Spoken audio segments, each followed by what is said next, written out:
Hello, party guests.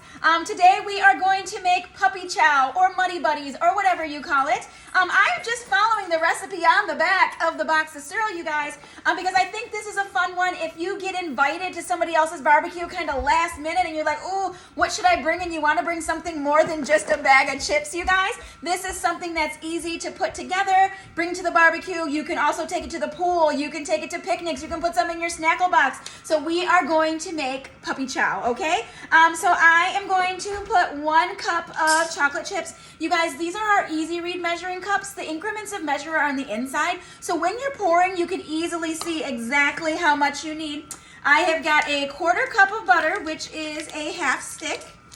And then I've got a 1/2 cup, and I may have been a little generous, of peanut butter in my measure-all cup. So if you're not familiar, this is a mini measure-all. We have a bigger one too that holds 2 cups. But you put sticky or dry ingredients on this side. And then you guys, you are getting every little bit of peanut butter, mayo, you know, whatever it is that you're using, you're able to get exactly how much you intended for your recipe, and then it comes apart into 2 pieces for easy cleaning. So instead of trying to put a cup of peanut butter in a cup and then scrape it out and not getting it all out, you guys, this is the easy way to do it. So this is gonna go into the microwave for about a minute, then I'm going to stir it and then microwave it a little bit more so that it's nice and melty and easy to mix.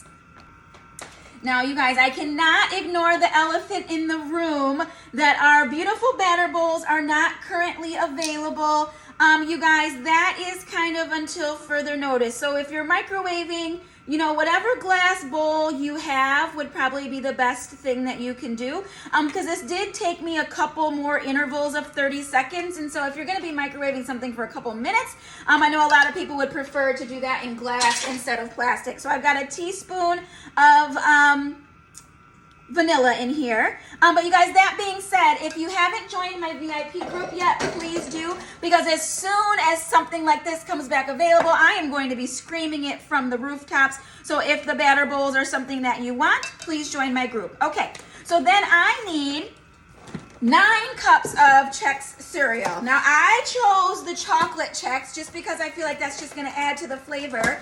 And I think 9 cups is the whole box, but I'm not certain. But I'm going to use one of our stainless steel mixing bowls, you guys. These come in a set of 3. They all have lids, but inside, you guys, are increments of measure. I don't know if you can see that. So this big one is counting by, 8 cups and then up by 4s, but I will know if this is close to 9 cups when I pour it in, or if I got a little more than I bargained for. So let's see, shake that down. Yeah, that's about it. I think that is spot on.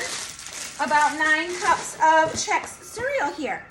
So then in this bowl, what I need to do is pour my mixture over top and make sure it is evenly coated.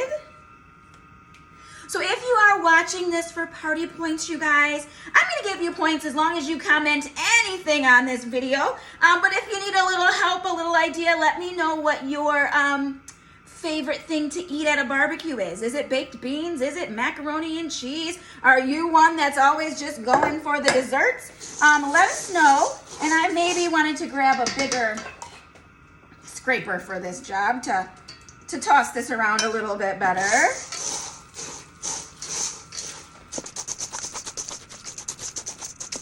And it's like I want to toss them. I don't want to like crumble them up too much. So I'm trying to use a bigger scooper and a little bit more of a upward motion, not just stirring it.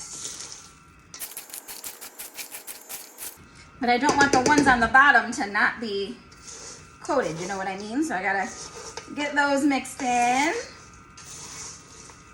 Okay, I think we're doing pretty good here, you guys. And then what the recipe tells me to do, you guys, is to pour this into a 2-gallon plastic bag. I don't have a 2-gallon plastic bag, so I've got 2 1-gallon. And I'm not gonna try to cram too much into one bag because I do need it to have room for me to toss around the powdered sugar.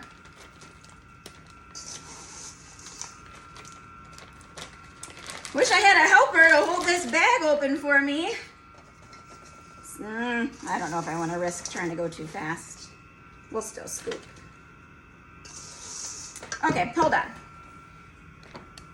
All right, I'm going to put it in my kids' mixing bowl. You can get this bowl. It is included in the kids' cupcake baking set. It is just unfortunately not sold separately, but it is something that is available if you have kiddos that you cook with. It is the same size as our classic batter bowl, you guys. So it is a full size bowl, and it's got a nice grippy handle, easy for kiddos to hold on to. It does have a nice, let me show you on the bottom, blue ring, so it's going to grip your counter and not slide all around. So as far as our kids' tools go, you guys, I always tell people they are Pampered Chef quality. They're just designed to attract the interest of your children, right?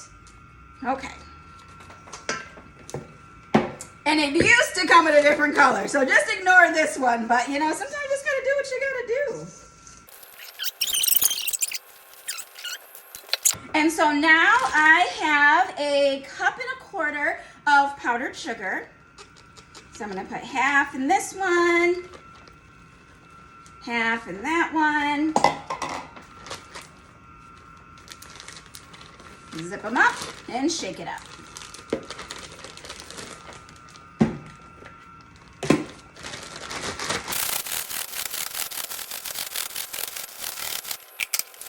I've got a wax paper lined sheet pan, and so what you want to do, you guys, is just dump it all on here and then kind of spread it out, because you don't want it to totally cool down into clumps. The individual pieces are nice to have. And you guys, if you felt like you wanted to toss more powdered sugar on here, you could.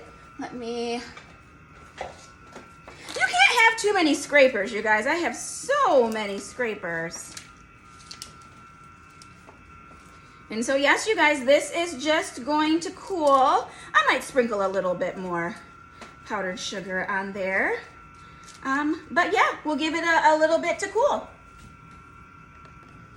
So, if you hadn't guessed what was in my on-the-go serving bowl, it is puppy chow, you guys, because you want to store this in an airtight container. But you guys, if you're taking this to a barbecue, you don't want it to get hot, you don't want it to melt. So it's got the stainless steel interior, you guys, which is really, really nice. It's gonna help keep your food its temperature. And then you guys, if you close that little seal, that makes it so the lid is harder to pop off, you guys. I don't really wanna throw it or anything. But if this is in the back seat of your car and you hit a turn, you don't have to worry too much that you're gonna lose your puppy chow. So there it is. See you guys.